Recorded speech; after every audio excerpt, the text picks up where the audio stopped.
the 17th of January 1943, above the frozen coastline of occupied France. The winter sky burns pale and brittle, stretched thin across the horizon like parchment strained over flame.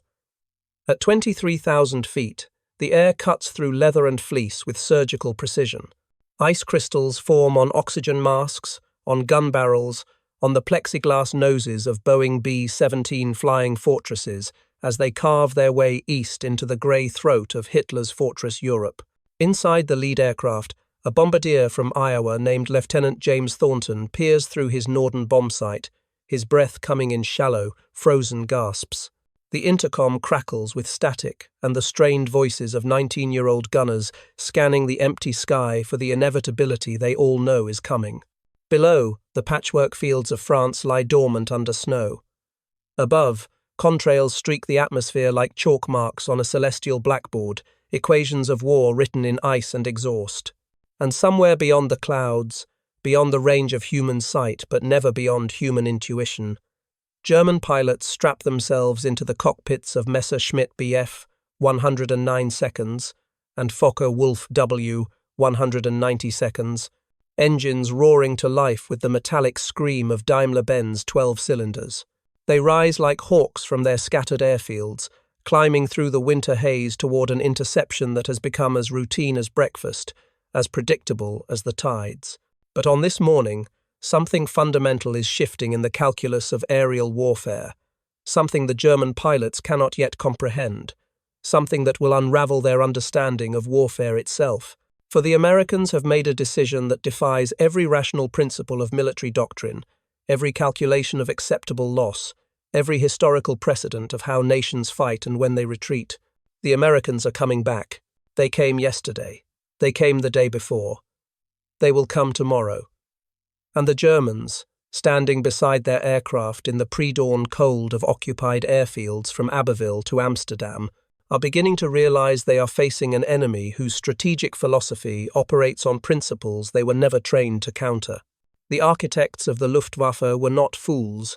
They had studied warfare with Prussian thoroughness, had absorbed the lessons of the Great War, had built an air force around principles that seemed unassailable. Hermann Goering, Reichsmarshal and commander of German air forces, had fought in the skies above Flanders, had known the bitter arithmetic of attrition, had watched entire squadrons vanish into the meat grinder of aerial combat. The doctrine he helped establish was ruthlessly pragmatic: strike hard, strike fast, achieve local air superiority, and when losses mount beyond sustainability, withdraw and reconstitute. This was how rational powers conducted war. This was how the Luftwaffe had crushed Poland, swept through the Low Countries, contested Britain to a standstill. When bomber formations took unsustainable casualties, they pulled back, they reassessed, they waited for favorable conditions. No military force in history had simply absorbed catastrophic losses and returned the next day to do it all over again. Until now. The American 8th Air Force, operating from bases scattered across the English countryside, had begun its strategic bombing campaign against German industry in the summer of 1942. Early missions were modest, tentative strikes against railway yards and submarine pens in occupied France. But by the winter of 1943, the scale had transformed into something unprecedented. Hundreds of bombers, sometimes pushing toward 300 aircraft in a single formation, penetrating deep into German airspace in broad daylight, targeting the industrial heart of the Third Reich. The casualties were obscene. On the 14th of October 1943, 291 B-17 seconds would set out for the ball-bearing factories at Schweinfurt. 60 bombers would not return. 600 men, dead or captured in a single afternoon. The mission would enter the records as Black Thursday, a disaster of such magnitude that it would force a temporary halt to deep penetration raids. But this was autumn. This was months away. What German pilots were witnessing in the winter and spring of 1943 was something even more disturbing. Despite losses that should have broken the offensive, the Americans kept coming. Major Hans-Joachim Hermann, a veteran Luftwaffe pilot with over 150 combat missions, would later describe his growing disbelief. We would shoot down 30, 40 bombers in a single engagement. We would watch them spiral down, trailing fire, watch the parachutes bloom like white flowers against the earth. We would return to base exhausted, exhilarated, certain we had dealt the enemy a crushing blow, and the next morning, the same number of bombers would appear on our radar screens. It was as if we had accomplished nothing, as if our victories meant nothing. This was the equation that didn't balance. This was the strategy that violated every understood principle of warfare. The German pilots were not monsters, though history would remember them that way. They were professionals, many of them. Farm boys from Bavaria and clerks from Hamburg, who had grown up in the wreckage of the Great War, who had known hunger and humiliation, who had been told their suffering had purpose, that the fatherland was rising again, stronger and purer than before. They flew me 109 seconds with the same casual competence that American boys drove Ford pickup trucks, banked and rolled and fired with muscle memory honed through thousands of hours of training. They expected to win because they had always won. In Poland, Luftwaffe fighters had swept Polish PZL fighters from the sky like a farmer clearing birds from a wheat field. In France, the ratio had been similarly lopsided. German air superiority had been established so quickly, so completely, that the Battle of France had essentially been decided in the air before it was fought on the ground. Even against the British during the Battle of Britain, despite their ultimate failure to achieve the necessary superiority for invasion, German pilots had maintained kill ratios that spoke to superior training, superior tactics, superior aircraft. When the Americans first appeared in their heavy bombers, German pilots approached them with something close to pity. The B-17 seconds were impressive machines, certainly 4 engines, bristling with 50 caliber machine guns, capable of absorbing tremendous punishment. But they were also enormous targets, lumbering through the sky at less than 200 miles per hour, locked into straight and level flight during their bomb runs. The early engagements seemed to confirm German assumptions. Bombers fell in droves. The mathematics of attrition seemed to be working exactly as predicted. What German pilots expected was a rational enemy. An enemy that would calculate cost versus gain, that would measure losses against strategic objectives, that would eventually conclude the price was too high. What they got instead was something that defied their entire understanding of how nations prosecuted war. Lieutenant Friedrich Lang, a 24-year-old pilot flying out of Wiesbaden, kept a diary through the spring of 1943. His entries chronicle a slow descent from confidence to confusion, to something approaching existential dread. March 8. Shot down 2 bombers today. Clean kills, both into the English Channel. We celebrated tonight. The war will be over by summer. March 15. Another large formation. We hit them hard. I saw at least 20 go down. But more came the next day. Where are they getting these aircraft? March 29. They came again today despite yesterday's losses. Werner says, there is talk that the Americans are building bombers faster than we can shoot them down. This cannot be true. April 12. I am beginning to understand that we are not fighting an air force. We are fighting a factory. This was the truth that slowly crystallized in the minds of German fighter pilots through the winter and spring of 1943, hardening like ice on a windshield. They were not fighting a military force constrained by normal limitations of production, replacement, and morale. They were fighting an industrial system so vast, so incomprehensibly productive, that it could absorb losses that would have crippled any European power and barely register the impact. The numbers told a story that German intelligence officers struggled to credit. In 1942, the United States produced 47,836 aircraft. In 1943, that number would climb to 85,898. In 1944, it would reach 96,318. These were not fighters and trainers padded with obsolete biplanes. These were frontline combat aircraft, B-17 Flying Fortresses, B-24 Liberators, P-47 Thunderbolts, P-51 Mustangs. The Ford Motor Company's Willow Run plant in Michigan was producing one B-24 Liberator every 63 minutes at peak efficiency. Every hour, around the clock, a 4-engine heavy bomber rolled off the assembly line. To put this in perspective, Germany's total aircraft production in 1943 was 24,807 machines. The United States was outbuilding the entire German aviation industry by a ratio of nearly 4-1. And this was only aircraft. American shipyards were launching Liberty ships faster than German U-boats could sink them. American factories were producing tanks, trucks, jeeps, artillery pieces, rifles, ammunition at rates that seemed to mock the very concept of scarcity. German pilots knew their own supply situation. They knew about the chronic shortages of high-octane fuel, the delays in aircraft deliveries, the makeshift repairs that kept aging fighters in service months beyond their designed operational lifespan. They knew that when they lost an experienced pilot, the replacement was likely a boy with 60 hours of flight training, sent up to face American bomber formations defended by gunners who had fired thousands of practice rounds before ever seeing combat. The Americans were fighting a different kind of war. They were fighting a war of abundance. Major Gunther Roll, who would end the war as one of Germany's highest-scoring aces with 275 confirmed kills, described the realization in his post-war memoirs. "We were craftsmen fighting an assembly line. We could shoot down 5, 10, 20 bombers, and it meant nothing. They had more. They always had more. It was like trying to empty the ocean with a bucket." But it was not merely the numbers that unsettled German pilots. It was the psychology behind those numbers.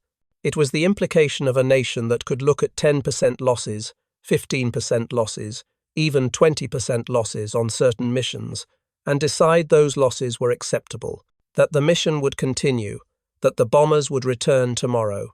In European military tradition, such losses were catastrophic. They represented organizational failure, strategic miscalculation, grounds for relieving commanders and reassessing doctrine. During the Battle of Britain, when Luftwaffe bomber losses climbed above 5%, the German High Command began to fundamentally question the viability of the campaign. This was the rational response. This was how professional militaries operated. The Americans operated on different principles. General Ira Eaker, commander of the 8th Air Force, had made his position brutally clear to his staff and crews. "We will bomb in daylight, we will bomb precision targets, and we will continue bombing until German industry is destroyed, regardless of cost." This was not bravado. This was strategic doctrine rooted in a uniquely American faith in industrial capacity and a uniquely American tolerance for casualty rates that would have seemed obscene to European commanders. The American calculation was coldly rational in its own way. Yes, losses were high, but the B-17 seconds and B-24 seconds were being replaced faster than they were being destroyed.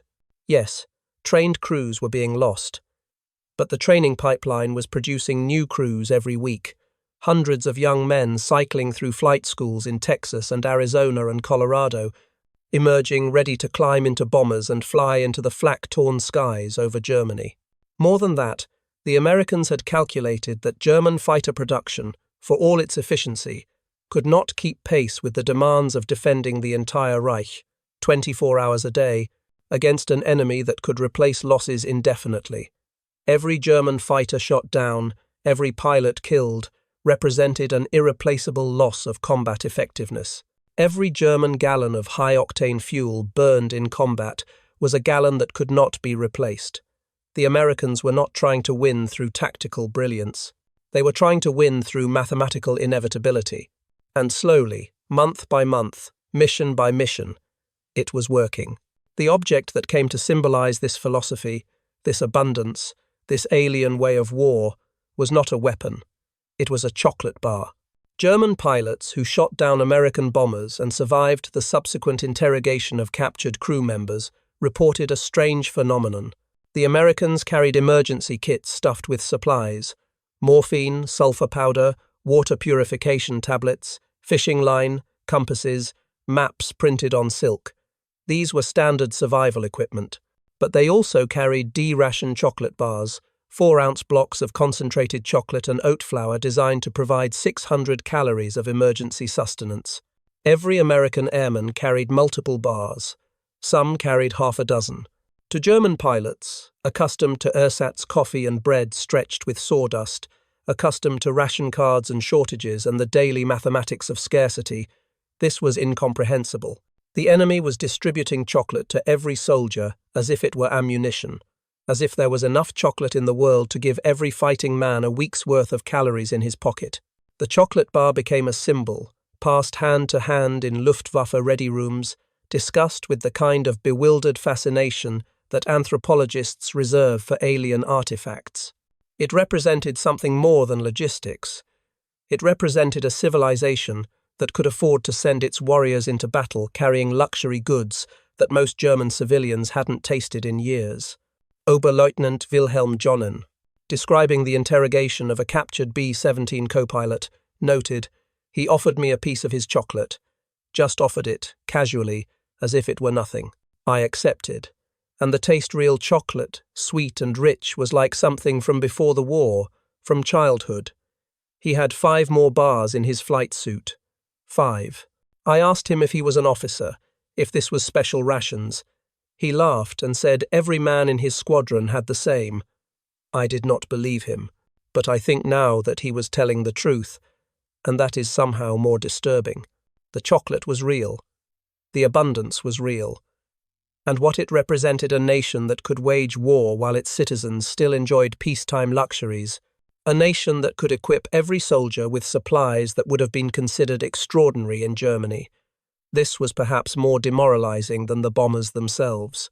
German propaganda tried to counter this. Newsreels showed American bombers being shot down, emphasized the heavy losses, mocked the futility of daylight bombing. But the pilots who actually fought the Americans knew the truth. They saw the formations return. They saw the losses replaced. They saw the tide of material that no amount of skill or courage could ultimately stem. The transformation in German pilot psychology was not instantaneous. It was gradual, cumulative, a slow erosion of certainty that accelerated through 1943 and into 1944. Early in the campaign, there was still confidence, still the belief that enough skill, enough aggression, enough tactical innovation could turn the tide. Luftwaffe aces developed new techniques. Frontal attacks to avoid the B-17's defensive firepower, coordinated assault patterns, aerial rockets that could destroy a bomber from outside machine gun range. And these techniques worked. They killed Americans in extraordinary numbers. On many missions, the loss rates climbed above 10%, sometimes above 15%. These were unsustainable casualties by any historical measure. The bomber crews knew it. They flew their missions with the grim awareness that their chances of surviving a full tour of 25 missions were statistically poor. The terror was real. The losses were real. But the missions continued. There is a particular kind of despair that comes not from defeat but from the realization that victory itself is meaningless. German pilots were winning tactical engagements and losing the strategic war. They were racking up kill counts that would have made them legends in any previous conflict, while watching their nation's industrial capacity erode under the weight of American bombs. They were flying 3, 4, 5 sorties a day, fighting until their aircraft ran out of fuel or ammunition, landing exhausted and traumatized, only to learn that tomorrow's formations would be even larger. By late 1943, experienced German pilots could feel the shift. The Americans were no longer alone. British bombers struck by night while Americans struck by day. A round-the-clock offensive that gave German air defenses no rest, no opportunity to recover and regroup. And the Americans were learning. Bomber formations tightened their defensive boxes. Fighter escorts began to push deeper into German airspace. The P-51 Mustang, with its revolutionary range, began appearing in significant numbers, capable of escorting bombers all the way to Berlin and back. The mathematical equation that had seemed so favorable, shoot down enough bombers and the offensive will collapse, was revealed as false. The Americans had more bombers. They had more crews. They had more fuel, more ammunition, more spare parts, more training facilities, more everything. They were fighting a war of attrition they were designed to win.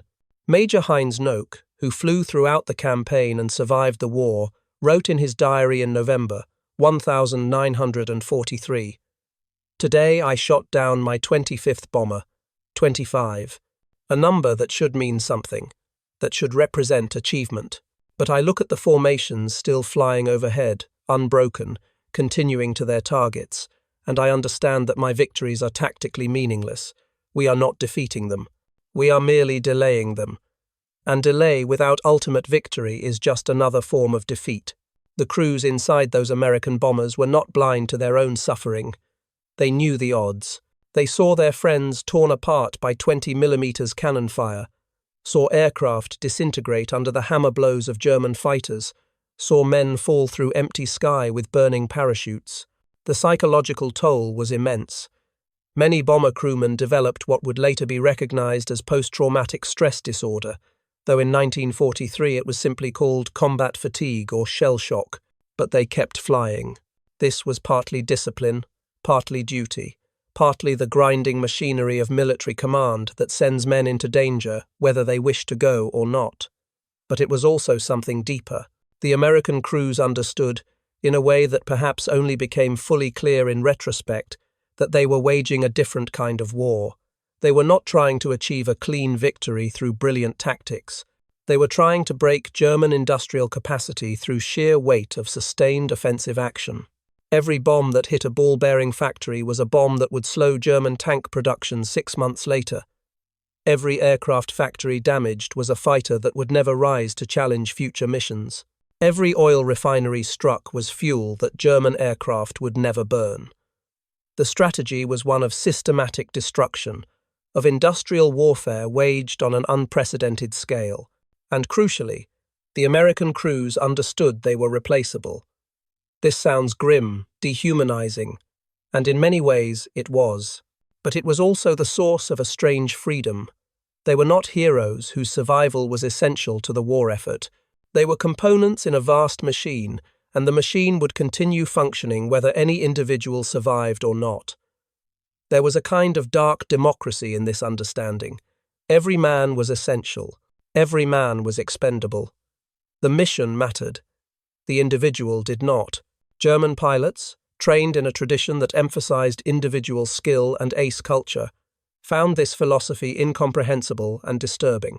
To them, combat was personal, a test of courage and ability, arena where individual excellence mattered.